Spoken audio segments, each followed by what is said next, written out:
नमस्कार, मैं रचना शर्मा चढ़ती कला टाइम टीवी देख रहे हैं सभी दर्शकों का स्वागत करती हूं। आप देख रहे हैं हरियाणा के समाचारों की शुरुआत से पहले एक नजर आज की मुख्य सुर्खियों पर।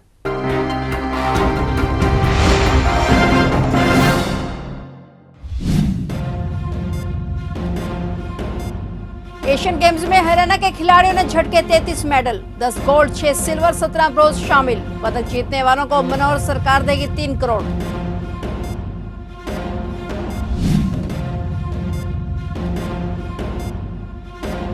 हरियाणा में स्कूल कमेटियों को मिलेगी टीचर नियुक्ति की पावर, राजकीय विद्यालयों में बढ़ेंगे इनके अधिकार। MIS सिस्टम से सुधरेगी व्यवस्था।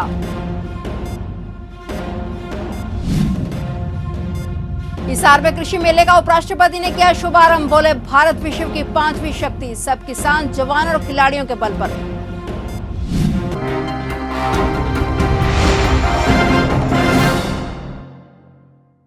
और अब समाचार विस्तार से।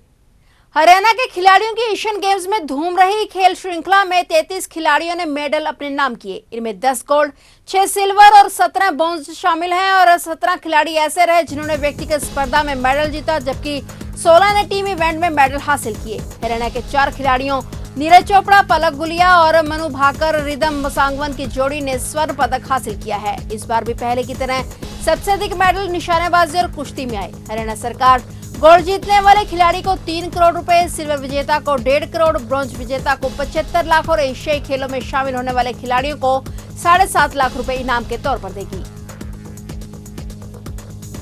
हरियाणा में शिक्षा व्यवस्था को दुरुस्त करने के लिए सरकार ने अपने स्तर पर प्रयास शुरू कर दिया है। सरकार स्कूलों में शिक्षकों की कमी को पूरा करने के लिए राजकीय स्कूलों की मैनेजमेंट कमेटियों के अधिकार बढ़ाने पर विचार कर रही है। कमेटियों का यह अधिकार दिया जाएगा कि वह 2 से 6 महीने के लिए स्कूलों में टीचर्स की नियुक्ति कर सके। इसके साथ ही स्कूलों में स्टूडेंट्स और टीचर के बीच रेशो की दुरुस्त करने के लिए सरकार MIS सिस्टम को भी लागू करने की तैयारी कर रही है। सरकारी स्कूलों की मैनेजमेंट कमेटियों के साथ मुख्यमंत्री मनोहर लाल ने संवाद करते हुए इसका खुलासा किया है। सीएम ने कहा कि हरियाणा में 20 से 22 लाख स्टूडेंट सरकारी स्कूलों में शिक्षा ग्रहण कर रहे हैं। हिसार स्थित हरियाणा कृषि विश्वविद्यालय में आज रविवार को देश के उपराष्ट्रपति जगदीप धनखड़ ने 3 दिवसीय कृषि मेले का शुभारंभ किया। उनके साथ उनके पत्नी सुदेश धनखड़ भी मौजूद थी। धनखड़ ने कहा कि आज भारत विश्व की 5वीं शक्ति है। यह सब कुछ देश के किसान, जवान और खिलाड़ियों के बल पर है। हरियाणा के खिलाड़ियों ने एशियन गेम्स में सबसे ज्यादा मेडल जीते हैं। आज हरियाणा का किसान सबसे उन्नत किसान बन गया है। उपराष्ट्रपति धनखड़ ने सबसे पहले टूरिंग कार से मेले में लगाई गई करीब 200 स्टॉलों का अवलोकन किया और उनके साथ कृषि मंत्री JP दलाल भी मौजूद थे। धनखड़ ने मेले में प्रदर्शनी के लिए खड़ी नई तकनीक के हाइवा ट्रैक्टर को देखकर उसे चलाने की इच्छा जाहिर की और इसके बाद वे टूरिंग कार से उतरकर हाइवा ट्रैक्टर पर बैठ गए। वहीं उन्होंने किसानों ने उनके बारे में जानकारी हासिल की। हरियाणा के दूध में, दही में, घी में इसी के बात है कि ते वो कर बैठो जो दुनिया में कोई कौन कर पावे। एशियन गेम्स हो रहे हैं और हरियाणा को डंको बज रहे हैं। पूरे देश में 100 ज्यादा मेडल तारा ठियों हैं। मैं ताने से ने बधाई दूं। श्री JP दलाल जी, माननीय कृषि मंत्री जी, मैं आपका आभारी हूं कि आपने मुझे ऐसे मेले में बुलाया जहां मेरे को कम से कम 2 दिन चाहिए। मैं मेले को न्याय नहीं कर पाया। जो कुछ मैंने देखा बदलते हुए भारत की तस्वीर है। क्या क्या कुछ लोग नहीं कर रहे हैं, कितने कमिटमेंट के साथ ये मेला बहुत दूर तक फल लाएगा, गजब ढाएगा, इसमें कोई दो राय नहीं है।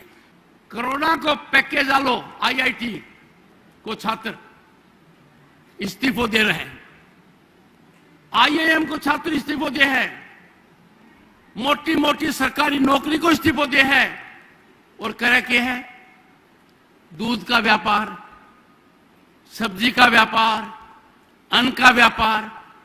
कहने को मतलब यो है कि आज के दिन भारत शहर के देश में 100 ज्यादा संभावनाएं हैं तो वो कृषि उत्पादक में है। हमें थोड़ा उभरना पड़ेगा।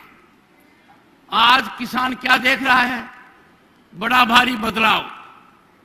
भारत के प्रधानमंत्री ने ठान लिया है, जो श्रद्धांजलि उन्होंने डॉक्टर एम.एस. स्वामीनाथन को दी, एक एक शब्द चुन चुनकर कहा उस आदमी ने क्या महारत हासिल की थी। अब गेंद किसान के पाले में है। किसान का टाबर टिकर, किसान का बेटा बेटी से आज के दिन कृषि के उत्पादन के व्यापार में आ जाएगा तो गजब हो जाएगा, बहुत बड़ा बदलाव आएगा। अरे घर में चीज पैदा होती है, खेत खलियान में पैदा होती है, हम उसको जानते हैं, हम उसका व्यापार क्यों नहीं करें? बहुत बड़ा व्यापार है, बहुत बड़ा वर्ग है। मैं ताने राय दूं, राय को असर 100 साल तक पड़ेगा। खेत में अच्छी पैदा करो, पर पाछे में पैदावार ने, मैं उत्पाद ने मार्केट में लेन को काम भी तेज करो। कैबिनेट मंत्री कंवरपाल गुर्जर ने यमुनानगर में मीडिया से बात करते हुए कई मुद्दों पर चर्चा की। वहीं उन्होंने SYL के मुद्दे पर पंजाब सरकार पर जमकर निशाना साधा। प्राकृतिक आपदा के समय हरियाणा को पानी लेने की बात कहने पर भी कैबिनेट मंत्री ने कहा कि इस प्रकार की बात एक प्रदेश के मुख्यमंत्री के लिए इस प्रकार के शब्दों का चयन सही नहीं है। वह पुराने समय में कॉमेडियन रहे हैं, शायद उसका असर हो जिस प्रकार का कमेंट उन्होंने प्राकृतिक आपदा के समय किया है। इस विषय पर राजनीति को छोड़कर माननीय सुप्रीम कोर्ट के आदेशों को मानकर पंजाब सरकार हरियाणा को हरियाणा के हिस्से का पानी दे। वहीं उन्होंने जगाधरी विधानसभा में भाजपा अल्पसंख्यक मोर्चा सम्मेलन के बारे में विस्तार से जानकारी दी।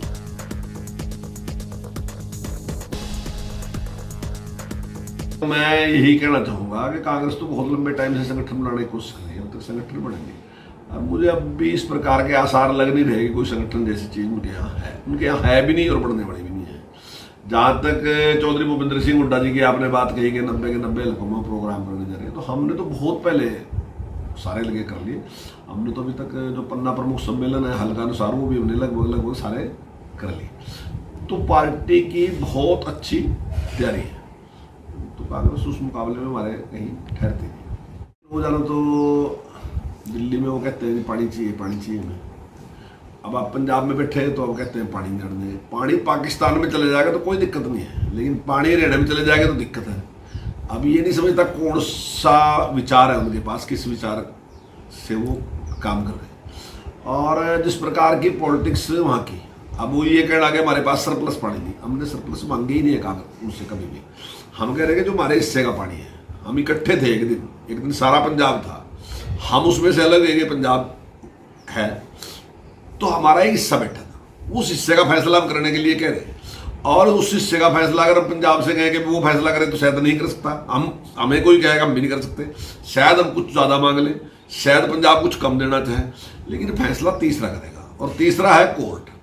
और साहब के फैसले कोर्ट करा दो, तो कोर्ट जो भी फैसला करेगा वो मानना चाहिए। और मैं समझता हूँ ये हमारा धर्म भी है, जो भी सरकारें हैं उनका धर्म है कोर्ट के फैसले को इम्प्लीमेंट करना और कराना, ये दोनों चीजें सरकार की ड्यूटी है। तो मैं समझता हूँ कि सरकार का पहला धर्म यही है कि अगर कोई कोर्ट फैसला करता है तो उसको स्वयं भी उसको इम्प्लीमेंट करें।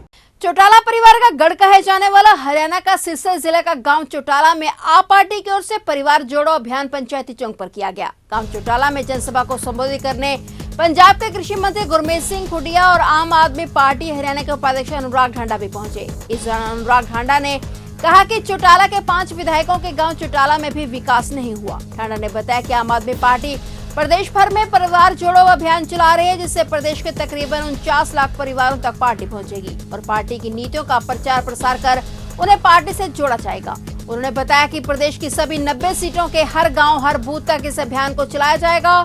आम आदमी पार्टी 2.5 लाख कार्यकर्ता अपने साथ जोड़ेगी। वहीं उन्होंने कहा कि आप हरियाणा में किसी गठबंधन का हिस्सा नहीं होगी, खुद 90 सीटों पर अपने दम पर चुनाव लड़ेगी और किसी से कोई गठबंधन नहीं होगा।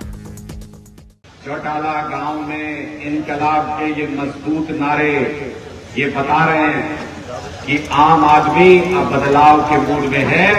अब यहाँ की हवा भी बदलने लगी है। हमारे यहाँ के लोग हमारे स्थानीय नेता हमको बताते हैं कि भाई चौटाला गांव में बहुत डराते हैं बड़े बड़े नेता, दबंग लोग हैं यहाँ पे। कहते हैं कि अगर किसी पार्टी का समर्थन करें तो उनको उसके नतीजे भुगतना पड़ते हैं। लेकिन जब डोर टू डोर करने के लिए गांव में गए तो गांव में 90% घरों के अंदर से ये आवाज आई कि हम सामने नहीं आ सकते, लेकिन मशीन के ऊपर बटन झाड़ू का दबाएंगे, झाड़ू का। डीसी प्रशांत पवार ने कहा कि जो किसान बार बार पराली में आग लगाने की घटना में संलिप्त पाया जाता है उसे किसान पर जुर्माने के साथ साथ FIR भी दर्ज की जाएगी। उन्होंने ये भी कहा कि पराली प्रबंधन करके हम उसे जहां अपनी आय के जरिया बना सकते हैं वहीं पर्यावरण संरक्षण में भी अपना योगदान दे सकते हैं। वहीं पराली नहीं जलाने वाले पंचायतों को प्रशासन द्वारा प्रोत्साहन राशि के लिए साथ ही प्रशस्ति पत्र देकर सम्मानित किया जाएगा। इतना ही नहीं, पराली प्रबंधन की दिशा में टॉप 10 रहने वाले सरपंचों को प्रशासन द्वारा आयोजित दिवाली महोत्सव में भी शामिल किया जाएगा। डीसी प्रशांत पवार ने कहा कि जिले की 10 ग्राम पंचायतों को मुख्यमंत्री मनोहर लाल हिसार में आयोजित होने वाले हरियाणा कृषि विकास मेले में 10 अक्टूबर को पराली प्रबंधन की दिशा में बेहतरीन कार्य करने पर सम्मानित करेंगे। हरियाणा के भिवानी में एंटी करप्शन ब्यूरो की टीम ने रिश्वत लेते हुए सदर थाना भिवानी में कार्यरत सब इंस्पेक्टर राजेंद्र को गिरफ्तार कर लिया है। राजेंद्र द्वारा एक मामले में पीड़ित के खिलाफ धारा कम करवाने की एवज में 15,000 रुपए की रिश्वत मांगी गई थी। पीड़ित के भाई की शिकायत पर एसीबी टीम ने सिविल अस्पताल में रेड कर एसआई को गिरफ्तार कर लिया। Anti corruption bureau Bhiwani team के इंस्पेक्टर विजय कुमार ने बताया कि उनको सूचना मिली थी कि एक पुलिस अधिकारी किसी मामले को लेकर पैसे की डिमांड कर रहा है। सब इंस्पेक्टर राजेंद्र को 15,000 रुपए की रिश्वत लेते हुए गिरफ्तार किया गया। शिकायतकर्ता धर्मवीर के भाई का थाने में केस दर्ज है और उस मामले में धारा कम करवाने के नाम पर सब इंस्पेक्टर द्वारा रिश्वत मांगी गई थी। लंबे समय से खस्ताहाल पड़े यमुनानगर से गुमथला सड़क मार्ग को लेकर आज भारतीय किसान संघ ने रादौर के गांव खजूरी के पास रोड जाम कर दिया। इस मौके पर किसानों ने उप मुख्यमंत्री दुष्यंत चौटाला का पुतला फूंककर अपना रोष जाहिर किया। जाम के कारण सड़क के दोनों ओर वाहनों की लंबी कतारें लग गई, जिससे वाहन चालकों को भी परेशानी का सामना करना पड़ा। जाम लगने की सूचना पर लोक निर्माण विभाग के एक्सएन नवीन खत्री मौके पर पहुंचे और किसानों को आश्वासन दिया कि जल्दी सड़क मार्ग के नवीनीकरण का कार्य शुरू किया जाएगा। इसके बाद किसानों ने जाम खोल दिया।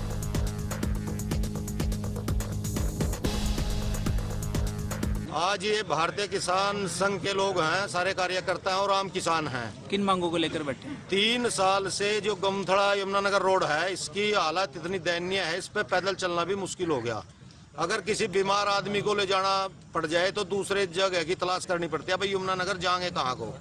कई बार यमुनानगर प्रशासन और हरियाणा सरकार को अवगत करा चुके लोग, लेकिन आज तक इस सड़क के ऊपर कोई भी काम शुरू नहीं हुआ। 15 दिन पहले एक्शन साहब ये कह रहे थे भाई हम पैच वर्क करा देंगे, लेकिन पैच वर्क का काम भी शुरू नहीं हुआ। 20 दिन के बाद गन्ना फैक्ट्री चालू होने वाली, लोगों को चिंता सता रही भाई अपना गन्ना हम ले जाएंगे कहाँ, कैसे तलवाएंगे? ब्याह शादियों का सीजन शुरू होने वाला है, लोगों के सामने परेशानी खड़ी और 3 साल से लोग परेशानी है।